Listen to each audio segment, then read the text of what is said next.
Escuchas de las palabras. Let's get ready with new makeup. Let's unbox the Bare and Bliss muna kasi kakakuha ko lang ito. Nababother ako dun sa towel ko sa likod. May ilaw ba ito?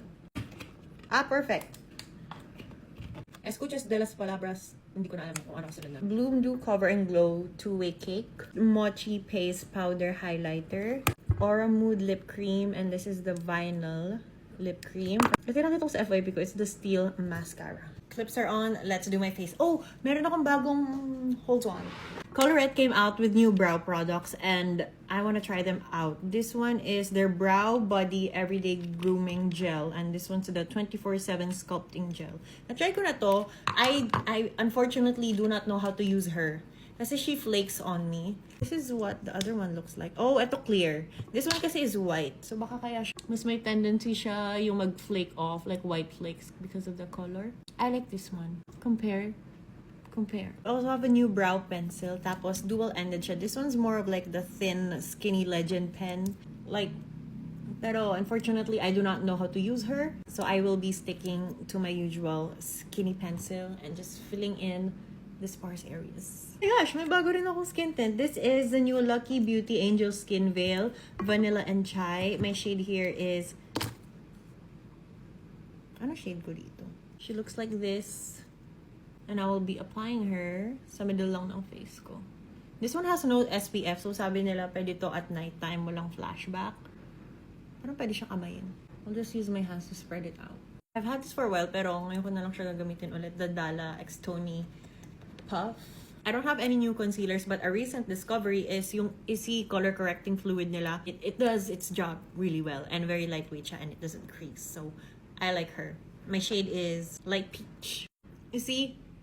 Hindi ko na kailangan mag-concealer pa. I think that's enough for my concealer, the color correcting fluid.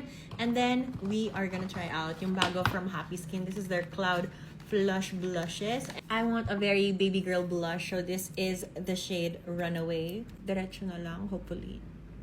Use my Dala Precision brush. Oh, not so bad. This is her blended out. Hindi siya as putok blush naman dito. Pero in person, she's like a glow from within blush. And gusto ko na kasi nababrighten niya yung like features ko. This is new from Popic. This is their Stay Put Loose Setting Powder. I'm gonna use the shade Petal. Ito yung baby pink powder nila. She looks like this. Pat her on. She feels very finely milled. But I'm not so sure how this works with flash photography. We'll find out tonight.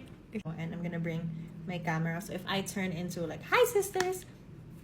Maybe it's this. Touch her face. It feels very velvety yung texture niya. I'm gonna use the Bare and Bliss Bloom Dew Cover and Glow 2-Way Cake in Hibiscus.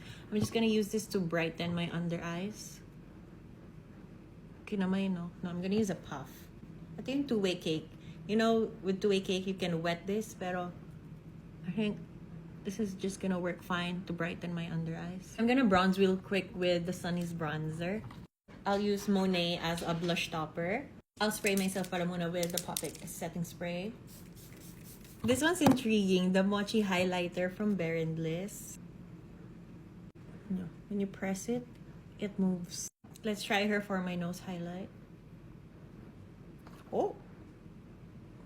Oh! I like her.